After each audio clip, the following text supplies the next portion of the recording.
예수님께서 오늘 본문 1절에 보면은 세리와 죄인들이 예수님께 나오니까 그들을 반가이 맞습니다.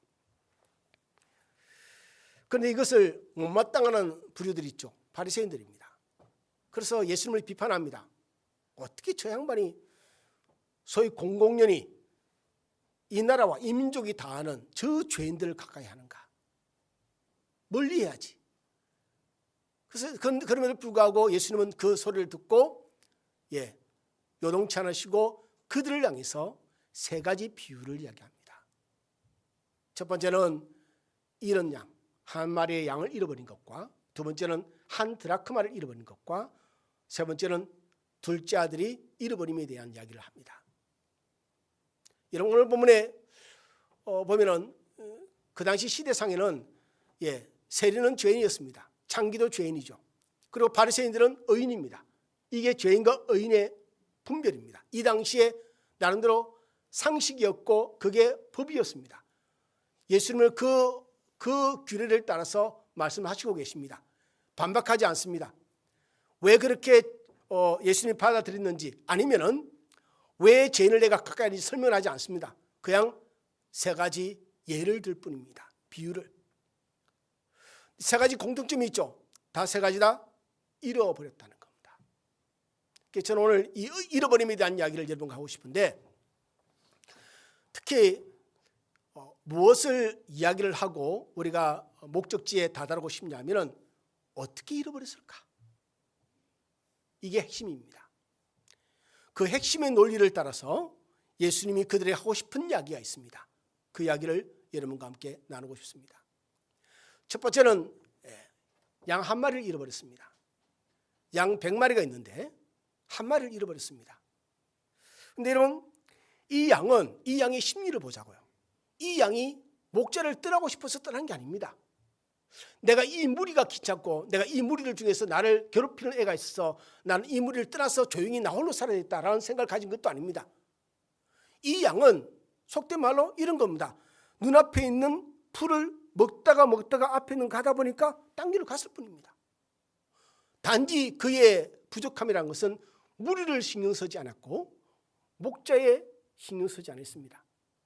그의 앞에 놓인 삶에 그냥 충실했을 뿐입니다. 이것이 나중에 보니까 잃어버림이 되었습니다. 잃어버린 양이 된 거죠. 갑자기 그의 위협이 닥쳐서 막 뛰다 보니까 딴 길로 샌 것도 아니고, 그리고 무리가 싫어서, 목자가 싫어서 도망간 것도 아닙니다. 그에게 주어진 현재의 삶에 충실히 살았을 뿐입니다. 나중에 보니까 자기는 충실히 살았는데, 현실에 열심히 살았는데 하나님에게서 잃어버린 바가 됩니다. 여러분, 어쩌면 오늘 죄송합니다. 오늘 이 설교를 듣는 여러분 중에도, 우리 중에도 여기에 해당되실지도 모르겠습니다. 내게 주어진 삶을 내가 열심히 살 뿐입니다. 내게 눈에 보이는 필요에 의해서 그 필요를 쫓아갔을 뿐입니다. 성실하게 살았습니다. 열심히 살았습니다. 근데 오늘 성경은 뭐냐면 이 양은 잃어버린 양이다라고 말합니다. 근데 재밌는 것은 예수님이 이 양을 책망하지 않습니다. 이 양을 너는 어떻게 돼가지고 무리를 벗어났냐, 이 나쁜 놈아, 뭐 이렇게 욕하지는 않는 것이죠. 근데 여러분, 제가 말씀드렸듯이 저와 여러분도 언제든지 이럴 여지가 있습니다. 잃어버린 양이 될 수 있는 것이죠. 소위 말하면 기준이 없습니다. 내 삶에 예수가 기준이 없으면, 내 삶에 예수가 방향이 아니면은, 내 삶의 태도나 상식이 예수가 아니면은, 그 중심이 예수가 없으면은 나는 세상을 열심히 사는데, 살아갈 뿐인데 예수에게서 멀어지게 됩니다. 그래서 좋게 말하면 이런 거죠. 내가 무슨 죄가 있냐고, 열심히 살았을 뿐인데 왜 나는 하나님과 상관없는 인생이 됐냐고. 충분히 그럴 수 있는 것이죠. 충분히 그럴 수 있습니다.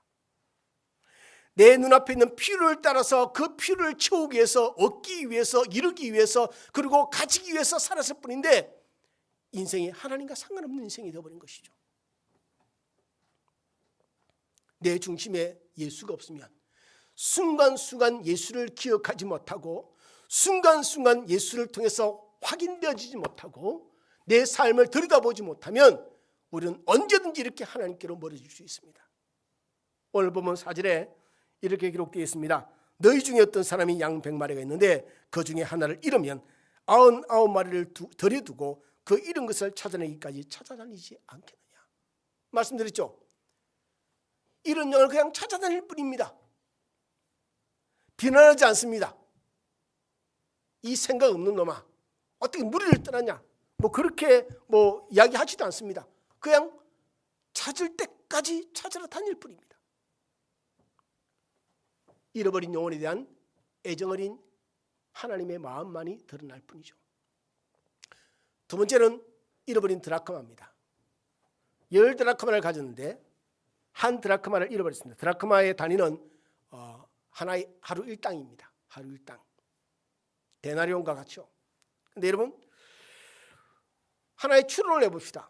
어떻게 잃어버렸을까? 동전을 들고 있습니다. 동전입니다. 지폐가 아닙니다. 그걸 갖고 있다가 떨어뜨릴 수 있죠. 동전은 저도 많이 떨어뜨려 봤으니까. 그러면 떨어뜨리면 확 퍼지면 한 놈은 어디 갔는지 못 찾을 때가 있습니다. 이게 떨어졌어요. 어떤 법칙에 의해서 떨어지는 거죠? 중력의 법칙에 의해서. 예, 무거운 거는 놔두면 그냥 아래로 떨어지는 게 중력의 법칙입니다.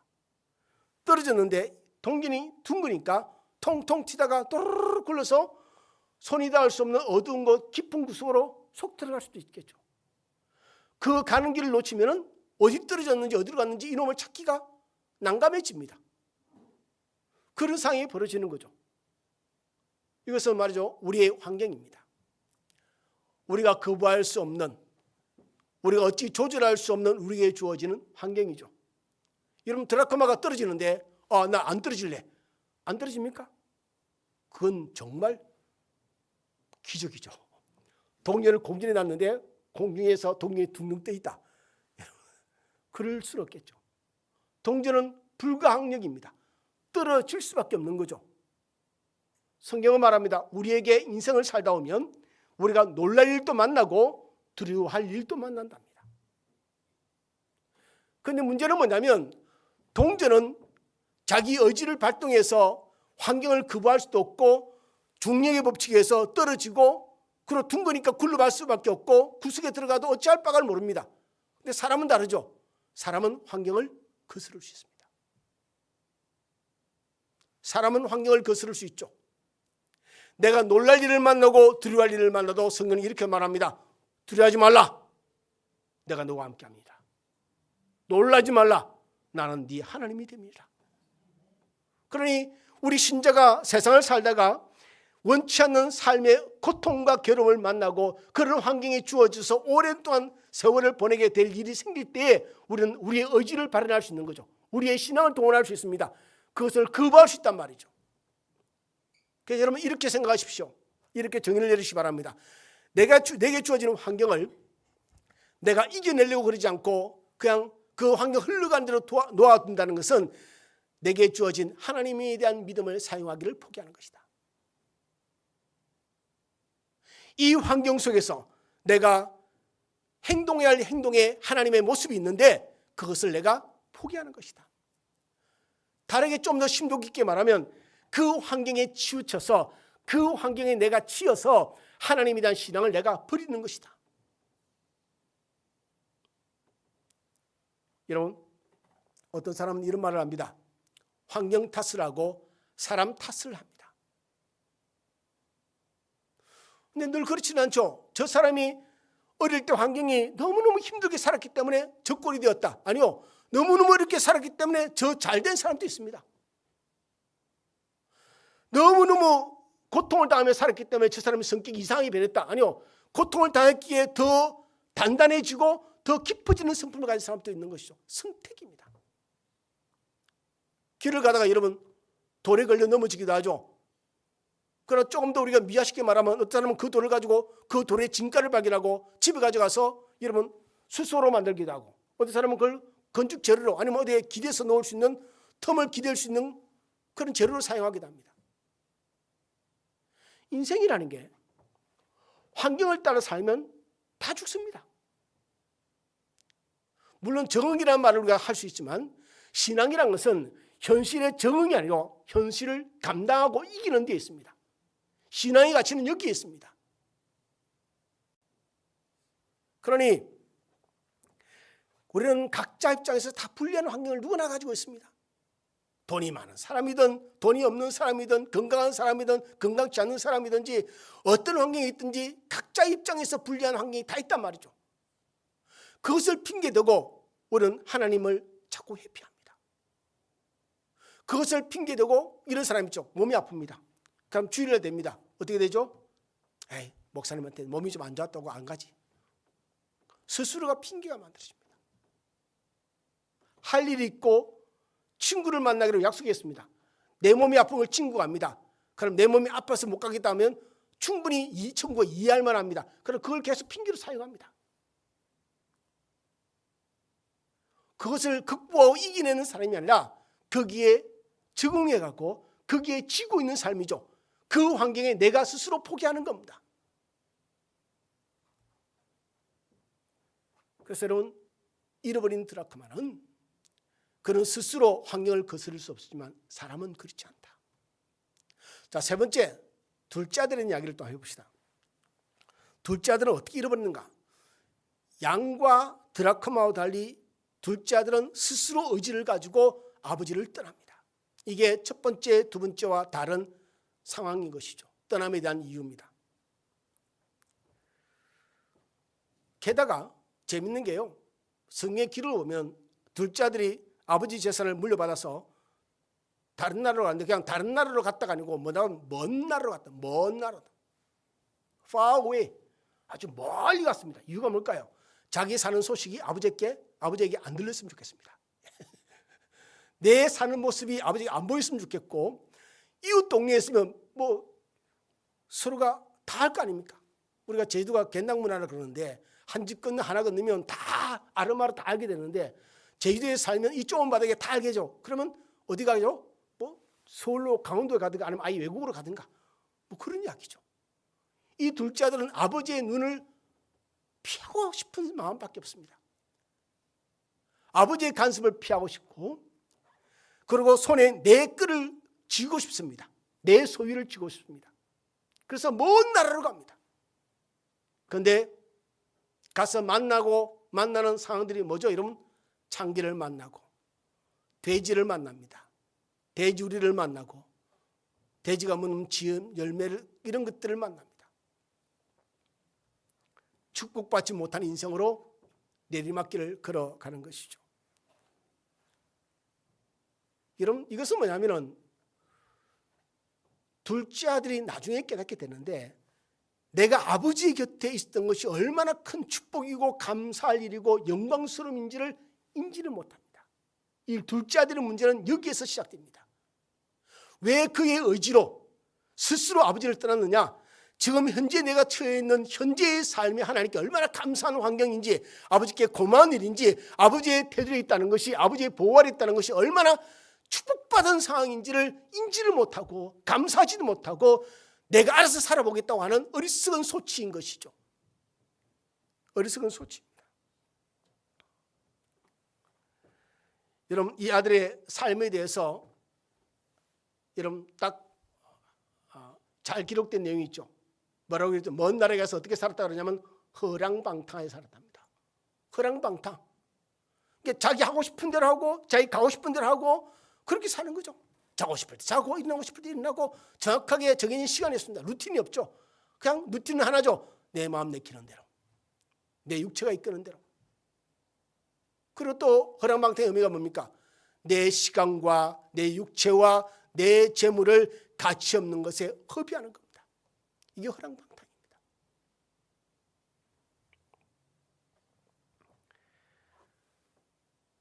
우리가 만약 내가 지금 처해 있는 상황이 어떤 상황이든지 하나님 앞에 감사할 거리를 못 찾게 되면 우리는 둘째 아들 같은 인생을 살게 됩니다. 이거는 필연적입니다. 에이, 나 그래도 날마다 예배드리고, 아니요. 내 지금 처해 있는 상황에서 아버지의 보호하심과 공급하심과 그 은혜를 모른다면, 이런 부모 자식 간에도요, 부모는 자식을 돌아볼 책임이 있죠. 또 자식은 부모의 이런 그런 은혜를 받을 또 권리도 있긴 있습니다. 근데 이걸 당연히 여기는 게 문제죠. 당연히 이게 뭐가 문제인지 아십니까? 불만이 자꾸 생겨요. 불만이 자꾸 생깁니다. 감사할 줄을 몰라요. 계속 다고 합니다. 달라고 하는 거죠. 끝이 없이.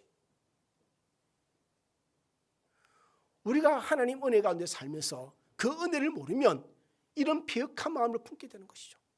감사할 줄 모른다는 거죠. 자, 그런데 여기서 한 가지 좀 다른 이야기를 여러분과 해보고 결론으로 나아가고 싶습니다. 뭐냐면은, 자, 양 100마리 가진 사람이 잃어버린 것은 한 마리입니다. 그럼 가지고 있는 건 소유는 뭐죠? 99마리죠. 그러니까 99배, 비교가 되지 않을 만큼 많은 양을 아예 소유하고 있습니다. 그러면 이 사람은 이렇게 말할 수 있겠죠. 잃어버린 거 한 마리에, 아유 괜찮아요.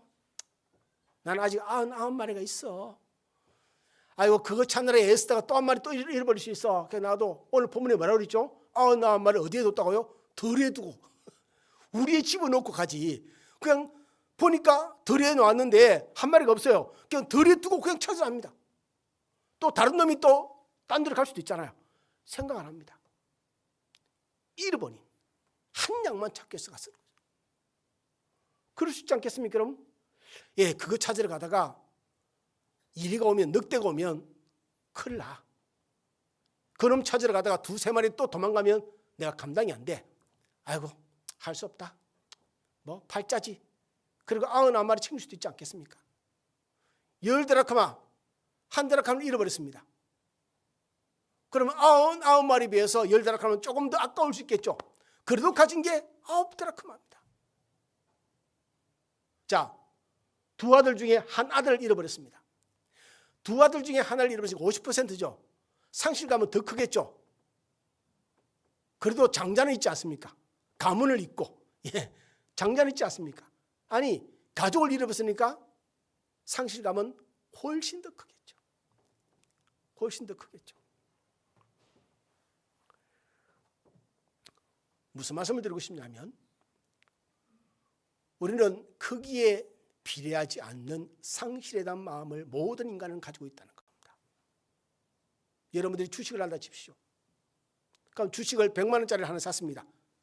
근데 한 10%가 떨어져서 10만 원이 날아갔습니다. 그러면 이렇게 생각하겠습니까? 아, 난 아직 90만 원이 남았어. 괜찮아. 아니요. 10% 떨어졌다고 세상이 난리 나겠죠. 하루 종일 기분이 나쁩니다. 우울합니다. 기분이 안 좋습니다. 그렇겠죠. 이게 상실에 대한 마음입니다. 모든 사람은 내가 소유가 얼마나 있든지, 얼마나 가지는 것의 문제가 아니고 얼마나 잃은 것에 대한 마음이 더 우리의 마음을 지배하는 겁니다. 그런데 하나님은 우리보다 그 상실한 마음이 더 크다. 할렐루야. 인간이 잃어버림에 대한 마음의 고통보다, 그보다 수십 배, 수만 배, 수억만 배보다 더 큰 상실의 마음을 가지는 것이 하나님의 마음이다. 이 마음을 표하고 싶은 겁니다. 오늘 본문의 중심 메시지 중에 하나입니다. 이 마음을 드러내고 싶은 겁니다. 내가 잃어버리면, 내가 너희를 잃어버리면 얼마나 내가 고통당하는 줄 아느냐. 너희가 내 곁을 조금 멀어져 가면, 너희가 신앙에서 내 곁을 조금 떨어져 나가면 내가 얼마나 마음이 아픈지 아느냐. 이것이 오늘 본문을 통해서 보여주고 싶은 하나님의 첫 번째 문제입니다.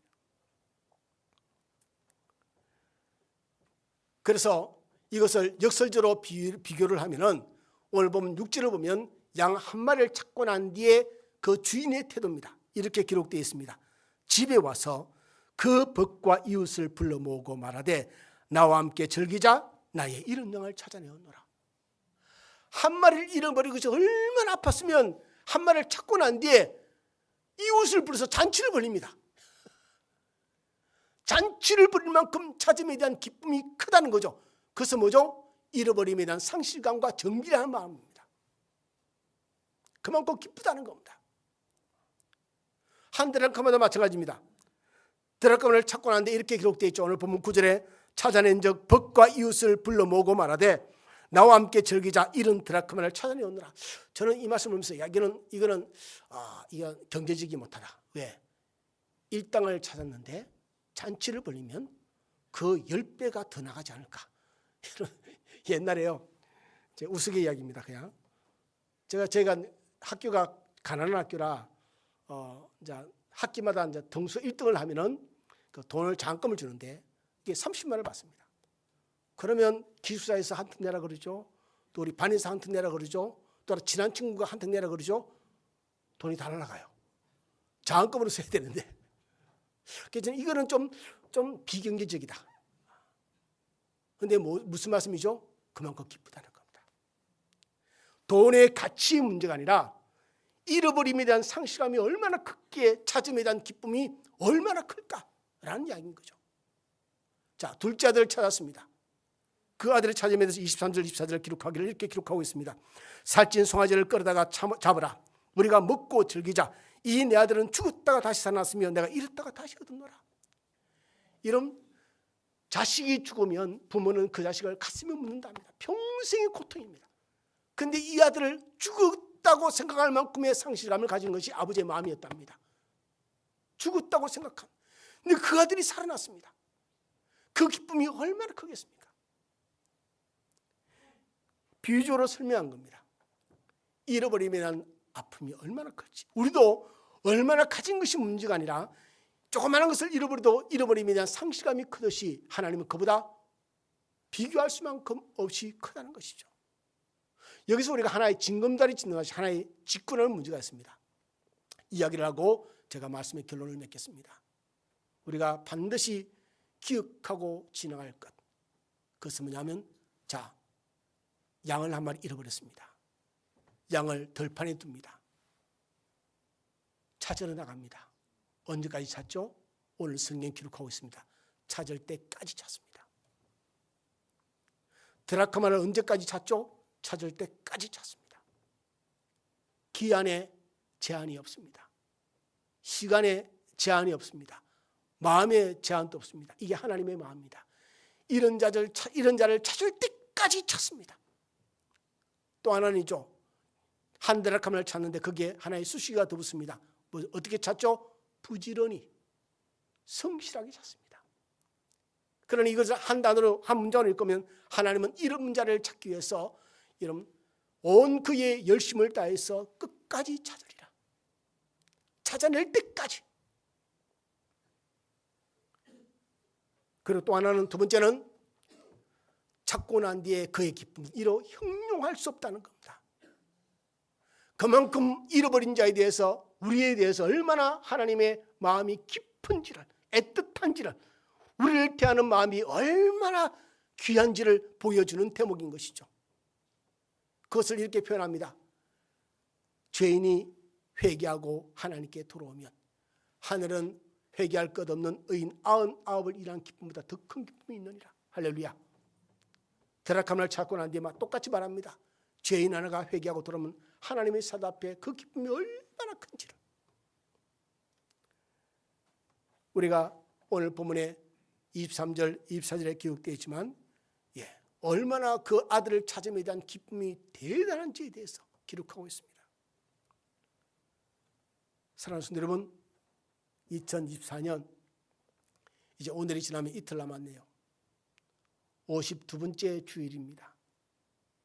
2024년 한 해 동안 여러분 잃어버린 게 뭐가 있을까요? 잃어버린 게 뭐가 있을까? 하나님 앞에 이 시간 하나님을 예배한다고 내 마음이 하나님을 가까이 하고 있다는 증거는 아닙니다. 내 마음은 하나님과 멀리 있으시죠. 몸은 하나님과 가깝지만 마음은 하나님과 멀 수도 있겠죠.